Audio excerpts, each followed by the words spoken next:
जय हिंद। तो चलिए स्टार्ट करते हैं आज चुंबकत्व के बारे में। ये लूसेंट सीरीज चल रहा है और आज हम पहुंच चुके हैं चैप्टर नंबर 17 चुंबकत्व। तो थोड़ा सा चुंबकत्व के बारे में जानते हैं। चुंबकत्व है क्या? चुंबक का गुण को चुंबकत्व कहते हैं, जो जिसमें चुंबक के बारे में हमें अध्ययन करना है। चुंबक के बारे में अध्ययन करना है तो चुंबक दो प्रकार के होते हैं। एक मिनट, चलिए। तो चुंबक दो प्रकार के होते हैं। एक कृत्रिम चुंबक जिसे हम खुद बना सकते हैं, और ये प्राकृतिक चुंबक जो स्वयं हम बना नहीं सकते, जो प्राकृतिक रूप से उपलब्ध है। तो चुंबकत्व, प्राकृतिक चुंबक लोहे का ऑक्साइड है। इसका Fe3O4 फार्मूला होता है और इसका कोई निश्चित आकार नहीं होता है। तो यहाँ से 3 क्वेश्चन बनता है इसी लाइन से। ये इतना है ना, यहीं से 3 क्वेश्चन बन जाएगा कि प्राकृतिक चुंबक का आकार कैसा होता है। तो कोई निश्चित आकार नहीं होता है। यह किसका है? प्राकृतिक चुंबक का अयस्क क्या है? तो लौह ऑक्साइड। ठीक है। और इसका फॉर्मूला क्या होता है? तो Fe3O4। तो ये चुंबकत्व के बारे में। और एक होता है कृत्रिम विधियों से बनाया गया चुंबक। तो कृत्रिम विधियों द्वारा बनाया गया चुंबक कृत्रिम चुंबक कहलाता है, और इसका एक निश्चित आकार होता है, जैसे घोड़े का नाल का आकार, छड़ के आकार का, चुंबकीय सुई के आकार का। तो ये चुंबक के विशेष आकृति होती है, एक निश्चित आकृति होती है। तो ठीक है। तो कृत्रिम विधियों द्वारा बनाया गया चुंबक कृत्रिम चुंबक कहलाता है। ये किस किस का बना होता है? लोहा का, इस्पात का, कोबाल्ट का आदि का बनाया जा सकता है। और प्राकृतिक चुंबक किसका? लौह ऑक्साइड का, जिसका फॉर्मूला होता है Fe3O4। इस लाइन में इतना ही याद रखना है। कृत्रिम चुंबक इसका बना होता है लोहा, इस्पात और कोबाल्ट का, और छड़ चुंबक ये निश्चित आकार का होता है। अब बात करते हैं नेक्स्ट।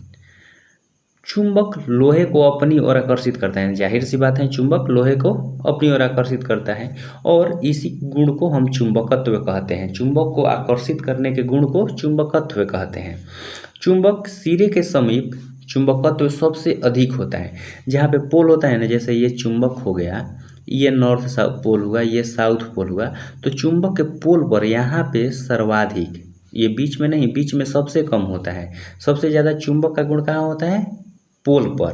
तो यही बोल रहा है कि सिरों के समीप चुंबकत्व सबसे अधिक होता है, और ये चुंबकीय क्षेत्र क्या कहलाते हैं? पोल कहलाते हैं। तो पोल पर, पोल मतलब समझ गए, ये पोल होता है दोनों ओर। नॉर्थ, ये नॉर्थ पोल ऊपर है तो ये साउथ पोल नीचे है, तो बीच में सबसे न्यून होता है।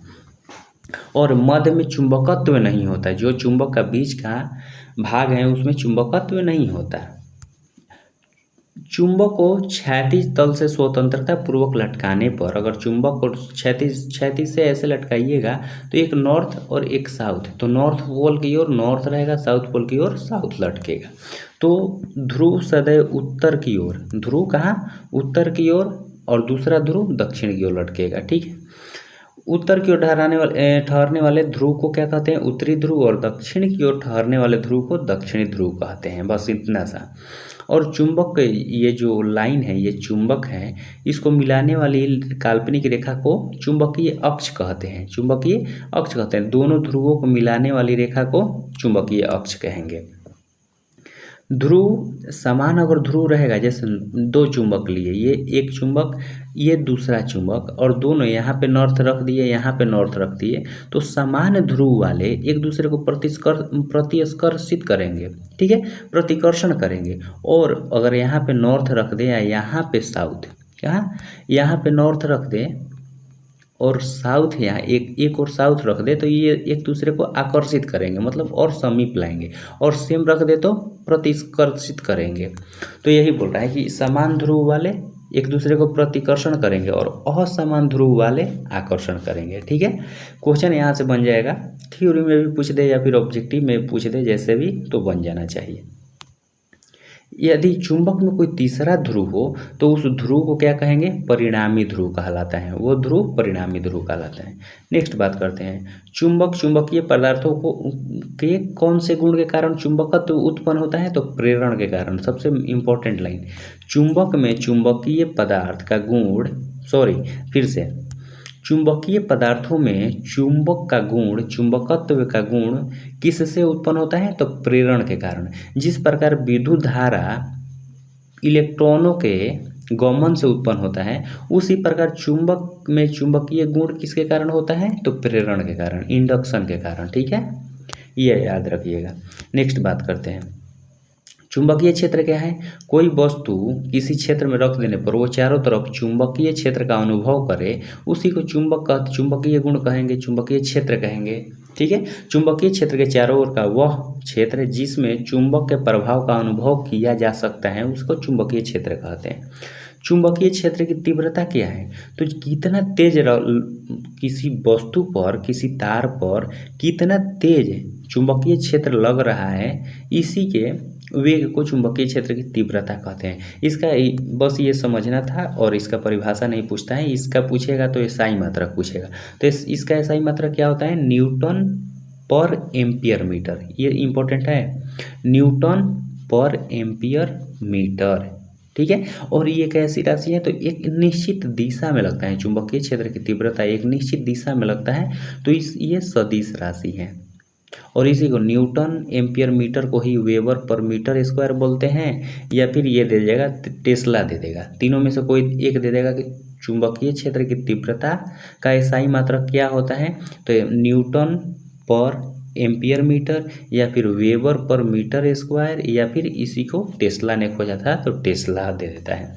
ठीक है, अब चुंबकीय बल रेखाओं के बारे में बात करें तो ये पहली बात कैसी रेखा है? काल्पनिक है। चुंबकीय क्षेत्र की रेखा मतलब काल्पनिक है, एक दूसरे से समानांतर की ओर जाती है और एक दूसरे को ये कभी नहीं काटती हैं, प्रतिच्छेद कभी नहीं करती। तो बस इतना याद रखना है कि चुंबकीय बल रेखा है, चुंबक की क्षमता को दर्शाएगा, क्योंकि और अगर अधिक घना चुंबकीय बल रेखा रहेगा तो अधिक चुंबक बल अधिक लगेगा, और ये दूरी पर होगा, फैल होगा, कम रहेगा, तो ये चुंबकीय क्षेत्र कम लगेगा, चुंबकीय बल कम लगेगा। तो इसी के बारे में चुंबकीय बल रेखा कैसा है? काल्पनिक रेखा है, और ये क्या? चुंबक के गुणों को प्रदर्शित करता है। ठीक है, नेक्स्ट बात करते हैं। अगर बात कर दें कि चुंबकीय सुई में भौगोलिक अक्ष और चुंबकीय सुई के बीच कितना डिग्री का अंतर होता है? तो 18 डिग्री का कोण बनाती है। चुंबकीय सुई का अक्ष और भौगोलिक अक्ष के बीच कितना? 18 डिग्री का कोण बनता है। चुंबकीय सुई उत्तर की तरफ संकेत करती है, और ये भौगोलिक अक्ष के साथ 18 डिग्री का कोण बनाती है। ये हो चुका है। अब चुंबकीय बल रेखाओं के बारे में पढ़ना है, इसके गुणों के बारे में। तो 2-3 गुण तो ऊपर ही बता दिए कि ये एक दूसरे को कभी काटती नहीं है, समानांतर होती हैं। जहाँ पे घना होगी माने समानांतर अधिक संख्या होगी, वहाँ पे चुंबकीय बल अधिक होगा। जहाँ पे इनकी संख्या कम होगी वहाँ पे चुंबकीय बल रेखाओं की चुंबकीय बल कम लगेगा। तो वही है कि चुंबकीय बल रेखाएं सदैव चुंबक के, सबसे इम्पोर्टेंट लाइन कहाँ से? उत्तर से निकलती है और दक्षिणी ध्रुव की ओर जाती है। जैसे ये चुंबक हो गया, यहाँ पे अगर नॉर्थ ये ले, साउथ ये ले, तो यहाँ से निकल के वक्र, देखिए वक्र बनाते हुए, वक्र बनाते हुए दक्षिणी ध्रुव में गई, और दक्षिण ध्रुव के अंदर चुंबक के अंदर दक्षिणी ध्रुव से उत्तरी ध्रुव की ओर गई। तो ये याद रखिएगा, क्वेश्चन क्या देगा कि चुंबक के अंदर, तो चुंबक के अंदर रेखा, चुंबकीय बल रेखा का दिशा कैसा होता है? तो दक्षिण से उत्तर की ओर, और चुंबक के बाहर तो उत्तर से दक्षिण की ओर। कहाँ? उत्तर से दक्षिण की ओर। ठीक है, इतना ही याद रखना है। और कैसी पथ बनाती है? ये वक्राकार बनाती है। नेक्स्ट, चुंबक के अंदर होती हुई उत्तरी ध्रुव पर वापस आती हैं। 2 बल रेखा ये कभी भी एक दूसरे को नहीं काटती हैं। चुंबकीय क्षेत्र कहाँ प्रबल होगी? जहाँ बल रेखा, चुंबकीय बल रेखा पास होगी, और जहाँ परस्पर दूर होगी वहाँ दूरियाँ समान होगी, वहाँ पे चुंबकीय बल रेखाएं एक समान होगी। जहाँ पर बराबर दूरिया की होगी समानांतर रेखाएं, वहाँ पे चुंबकीय क्षेत्र रेखाएं एकदम एक समान होगी, चुंबकीय बल। अब बात करते हैं चुंबकीय पदार्थ। क्या? चुंबकीय पदार्थ के बारे में। चुंबकीय पदार्थ 3 प्रकार के होते हैं। कौन कौन? एक प्रतिचुंबकीय, एक लौह चुंबकीय, और एक अनुचुंबकीय, क्या अनुचुंबकीय के बारे में। तो प्रतिचुंबकीय क्या है, जो चुंबक के विपरीत दिशा में, चुंबकीय क्षेत्र के पदार्थ के विपरीत दिशा में कार्य करे, चुंबकित हो उसे। जैसे इसका ये इम्पोर्टेंट लाइन ये याद करना है कि इसका ये उदाहरण क्या क्या है, यही याद करना है। दे देता है कि 4 ऑप्शन दे देता है, इनमें से कौन प्रतिचुंबकीय पदार्थ है। तो याद रखिए कि जितना भी महंगा सामान है वो प्रतिचुंबकीय पदार्थ है। जैसे सोना चांदी हीरा, सोना चांदी हीरा तांबा, ये 4 याद कर लिए, सोना चांदी हीरा तांबा एक साथ। फिर नमक जल, जल में नमक घुल जाता है तो नमक और जल दोनों, और यहाँ पे 2 बिस्मत और जस्ता, बिस्मत और जस्ता। बिस्मत कैसा है, प्रतिचुंबकीय। तो इतना ही याद करना है एग्जाम्पल में, कौन कौन, चांदी सोना तांबा हीरा, चांदी सोना तांबा हीरा, नमक जल और जस्ता बिस्मत, ये प्रतिचुंबकीय पदार्थ है। नेक्स्ट बात करते हैं अनुचुंबकीय पदार्थ है क्या। तो अनुचुंबकीय पदार्थ उसे कहते हैं जो थोड़ा थोड़ा चुंबकीय क्षेत्र में रखने पर विचलित हो, जो चुंबकीय क्षेत्र में थोड़ी सी चुंबकीय क्षेत्र दर्शाता है उसे अनुचुंबकीय पदार्थ। अणु मतलब कम, जैसे platinum, chromium, sodium, aluminium, oxygen, यही याद करना है कि ये कौन पदार्थ हैं। तो ये अनुचुंबकीय पदार्थ है। कौन कौन, platinum, chromium, sodium, aluminium, oxygen. अब एक आता है लौह चुंबकीय, इसके बारे में सब लोग जानते हैं, जो चुंबक द्वारा आकर्षित किया जाता है वो भी प्रबल रूप से, जैसे लोहा, निकेल, कोबाल्ट, इस्पात, ईटीसी, जो बहुत जल्दी आकर्षित हो जाए चुंबक से, उसे लौह चुंबकीय पदार्थ कहते हैं। चलिए नेक्स्ट बात करते हैं डोमेन। एक शब्द आता है चुंबकीय, अगर चुंबक लेसन पढ़िएगा तो डोमेन आता है। डोमेन क्या है, तो डोमेन कुछ नहीं, चुंबकीय पदार्थ में परमाणुओं की एक चुंबक की असंख्य परमाणु समूह को कहते हैं डोमेन। फिर से, लौह चुंबकीय पदार्थ में परमाणुओं के समूह को डोमेन कहते हैं, बस इतना। लौह चुंबकीय पदार्थ में प्रत्येक परमाणु चुंबक होता है, तो परमाणुओं के समूह को डोमेन कहते हैं।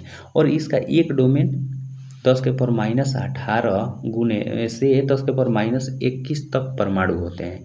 और यह लौह चुंबकीय पदार्थ में डोमेन के कारण ही होता है। तीव्र चुंबकत्व किसके कारण होता है, डोमेन के कारण। 2 याद रखिएगा, एक चुंबकीय गुण किसके कारण, हटाओ यार, चुंबकीय गुण किसके कारण, तो ये इंडक्शन यानी प्रेरण के कारण। और तीव्र चुंबकत्व किसके कारण, तो ये डोमेन के कारण। जितना ज़्यादा डोमेन उतना ज़्यादा चुंबकत्व के गुण। क्यूरी ताप क्या है, आता है क्यूरी ताप क्या है।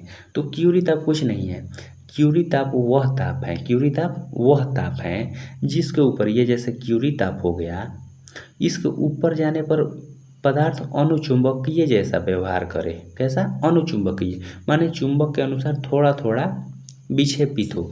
और इसके नीचे आने पर, जैसे ही नीचे आए, वो चुंबक के लौह मतलब चुंबकीय बहुत प्रबल रूप से दर्शाए गुण, उसी को कहते हैं लौह चुंबकीय। ठीक है, तो यही है क्यूरी ताप, जिसके ऊपर जाने पर अनुचुंबकीय जैसा और नीचे आने पर लौह चुंबकीय जैसा गुण दर्शाए कोई वस्तु, उसी को कहते हैं क्यूरी ताप। ठीक है, तो यही है क्यूरी ताप वह ताप है जिसके ऊपर पदार्थ अनुचुंबकीय और जिसके नीचे लौह चुंबकीय पदार्थ। जैसे लोहा और निकेल के लिए क्यूरी ताप का मान दो पूछ देता है कि लोहा का क्यूरी ताप कितना होता है, तो 77 यानी 770 डिग्री सेल्सियस, और निकेल के लिए 358 डिग्री सेल्सियस। इसको याद रखिएगा। ये 1 लाइनर में क्वेश्चन बन जाता है कि अस्थायी चुंबक किसका बना होता है, तो नरम लोहा का, और अस्थायी चुंबक किसका बना होता है, तो इस्पात का। ठीक है, भूचुंबकत्व क्या है, भूचुंबकत्व में कुछ नहीं याद करना है। भूचुंबकत्व में 3 तत्वों के रूप में व्यक्त किया जा सकता है। दिक् कोण में याद रखना है भौगोलिक याम्योत्तर, जैसे ये पृथ्वी हो गई, इसके भौगोलिक याम्योत्तर और चुंबक के बीच के कोण को दिक्पात कोण कहते हैं। नमन कोण एक होता है, तो नमन कोण ध्रुवों पर नमन कोण 90 डिग्री तथा विषुवत रेखा पर 0 डिग्री होता है। बस यही 2 लाइन, यही 2 पॉइंट। क्या, नमन कोण क्या, ध्रुवों पर 90 डिग्री और विषुवत रेखा पर 0 डिग्री, बस इससे ज़्यादा कुछ नहीं।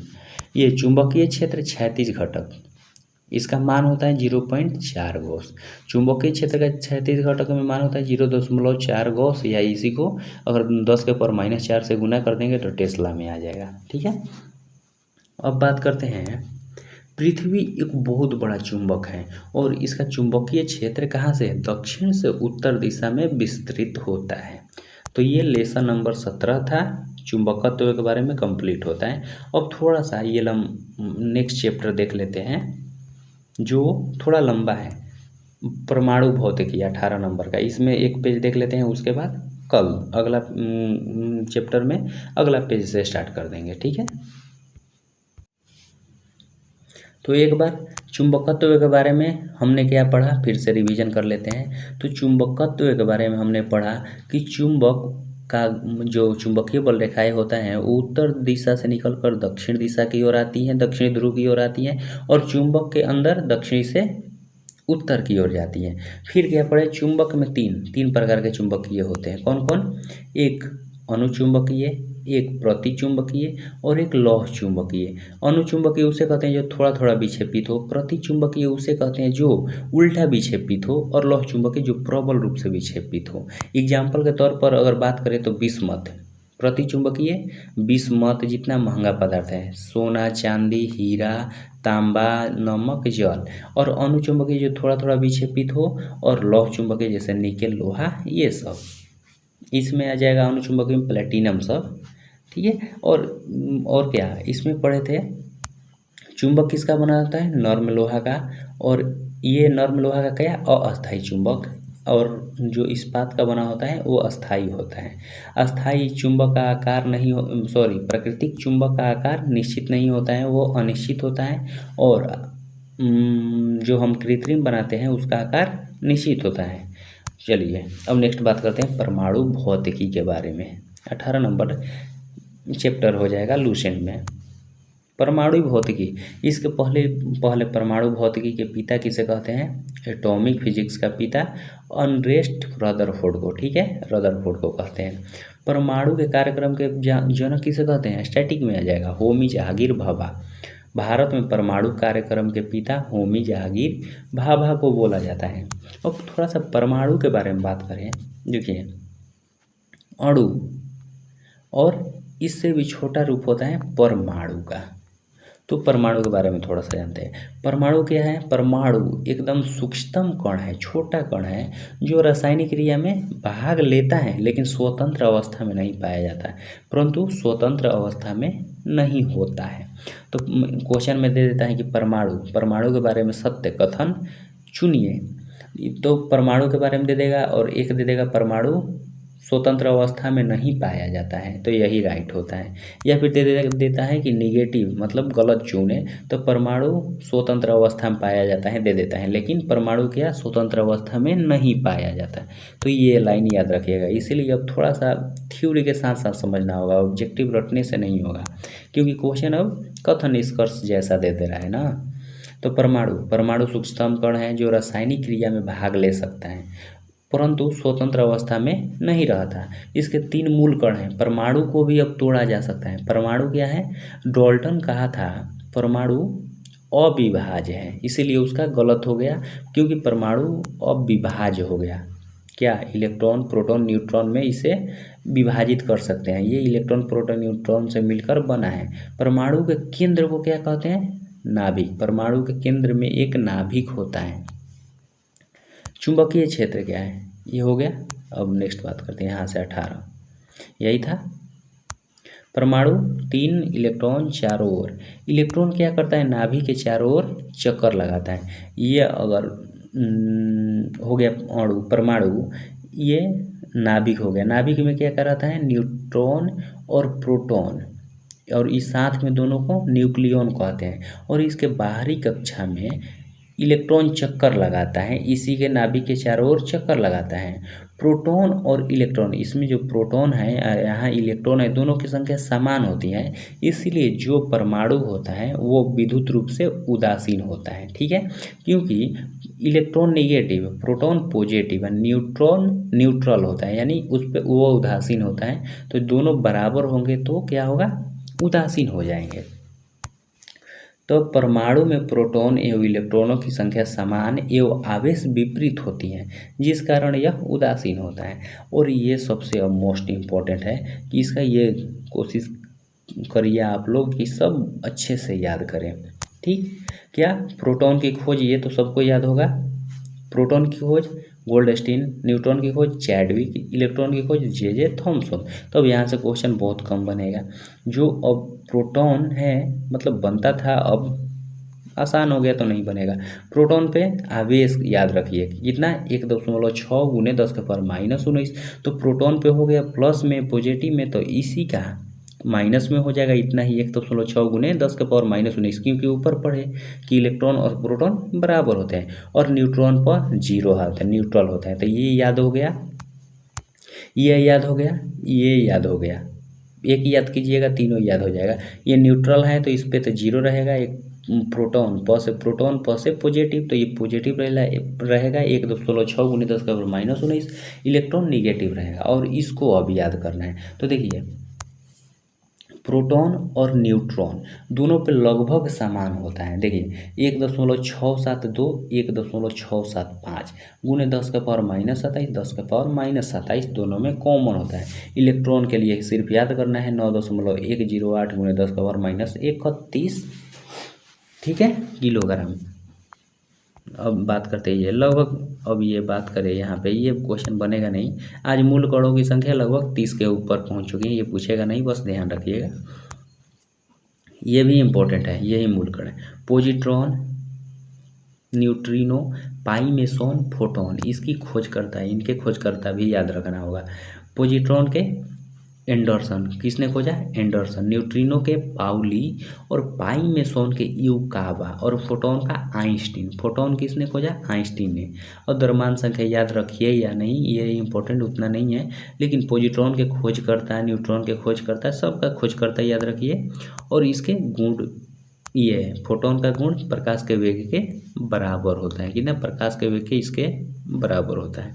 ठीक, इतना याद रखिए, ये और इसके खोजकर्ता, ठीक है। और देखिए ये पॉजिट्रॉन होता है ना, ये प्रोटॉन के मान के बराबर होता है। बाकी न्यूट्रिनो न्यूट्रल रहता है, जीरो, फोटॉन जीरो रहता है। और ये धन और ऋण दोनों होता है पाई मेसॉन, इसको याद करना चाहिएगा तो याद कर सकते हैं। इलेक्ट्रॉन, ये इलेक्ट्रॉन पे 274 गुना पाई मेसॉन का मान होता है। बाकी जो भी याद करना है, ये कण, ये पूरा और ये पूरा, हम ये रहना ही चाहिए याद। बाकी धीरे धीरे इसको भी याद कीजिए, इसको भी याद कीजिए, ठीक है। नेक्स्ट, अब बात करते हैं किरण के बारे में। एक होता है कैथोड किरण। तो कैथोड किरण के बारे में बात करें तो ये केवल उच्च ऊर्जा द्वारा उत्पन्न होता है। कैथोड किरण केवल उच्च ऊर्जा वाले इलेक्ट्रॉन का पुंज है, बस इतना याद रखिए। कैथोड किरण क्या है? एक उच्च ऊर्जा वाला किरण का पुंज है, इतना नहीं पढ़ना है, ठीक है। नेक्स्ट, इसके गुण के बारे में बात करें तो ये अदृश्य होता है। क्या? कैथोड किरण केवल गैस के प्रयोग से पैदा होती हैं, गैस से। कैथोड किरणें केवल और केवल गैस से पैदा होती हैं। ये विभव के स्रोत से प्रेरण कुंडली से बहाकर पैदा किया जाता है, ठीक है। ये सीधा रेखाएं में चलती हैं। कैथोड कैसी है? अदृश्य है, इसे देखा नहीं जा सकता है कैथोड किरण को, और ये सीधे रेखा में चलती है। अब बात करें हम, कैथोड किरण कैसी है? अदृश्य है। दूसरी कैसी है? ऋणात्मक है। कैथोड इसीलिए क्या, एनोड की ओर गमन करती हैं, ऋणात्मक से पॉजिटिव की ओर गमन करती हैं, एनोड की तरफ। और ये इलेक्ट्रॉन की बनी होती हैं और अपनी सतह के लंबवत निकलती है, ठीक है। बस यही याद कर लीजिएगा कि इसका मेन गुण क्या है। कैथोड किरण का वेग जो होता है प्रकाश के वेग से 1/10 गुना होता है। विद्युत चुंबकीय विद्युत और चुंबकीय क्षेत्र विक्षेपित करती हैं, आयनीकृत कर देती हैं और धातु पर ऊष्मीय प्रभाव दिखलाती हैं। फोटोग्राफिक प्लेट को प्रभावित करती हैं। ये सब किसके बारे में बात हो रही है? तो ये विद्युत चुंबकीय बोल रहा हूँ, कैथोड के बारे में बातें हो रही हैं। इसकी वेदन क्षमता सबसे कम होती है। ये धातु की चादर को पार कर जाती है, विद्युत क्षेत्र से होकर लंबवत गुजरती हैं और ये परवलयाकार होती हैं, ठीक है। ये गुण है इतना, ओके। नेक्स्ट बात करते हैं, नेक्स्ट, अगर ये बात हम करें कि जब कैथोड किरण किसी उच्च परमाणु वाली धातु से, कैथोड किरण ही जब उच्च परमाणु क्रमांक वाले धातु से टंगस्टन, जैसे टंगस्टन हो गया, टकराएगी ना, तो वही एक्स किरण बन जाएगी। एक्स किरण वहाँ से उत्पन्न हो जाएगा। कैथोड किरण को उच्च परमाणु क्रमांक वाले धातु से टकराएंगे तो एक्स किरण उत्पन्न होगा। ठीक है, तो एक्स किरण उत्पन्न करने की ये विधि है। बाकी ये धनात्मक किरण में याद रखिए, इसी को कहते हैं पॉजिटिव या कैनल रेज। क्या, एक होता है कैथोड रे, एक होता है कैनल रे। कैनल रे को धनात्मक किरण कहते हैं। धनात्मक किरण में याद करना है कि ये एनोड से निकलती हैं और ये धन आवेशित होती हैं। धनात्मक ऐसे ही धन आवेशित किरण है। इसकी खोज के बारे में याद रखिएगा, गोल्डस्टीन ने किया था। जो प्रोटॉन के बारे में खोज किया था वही गोल्डस्टीन के धनात्मक किरण के बारे में भी खोज किया 1886 में। कितना, 1886 में। और यहाँ से ये 1886 याद रखना है, तो 1885 में कांग्रेस अधिवेशन हो रहा है, उसके एक साल जस्ट बाद 1886 में धनात्मक किरण की खोज हो रही है। ऐसे रिलेट करके याद करना है। बाकी इसके बारे में गुण क्या है, ये धनात्मक, कैसी, ये किरणें धन आवेशित होती हैं और स्फुरदीप्त और प्रतिदीप्ति होती है, मतलब ज्वलनशील होती हैं, विद्युत और चुंबकीय क्षेत्र को विक्षेपित करती हैं। बस इतना आज के लिए रहने देते हैं, कल से स्टार्ट करेंगे अर्धचालक। ठीक है, तो ठीक है, यहाँ पे एंड करते हैं इस सेशन को। चलिए।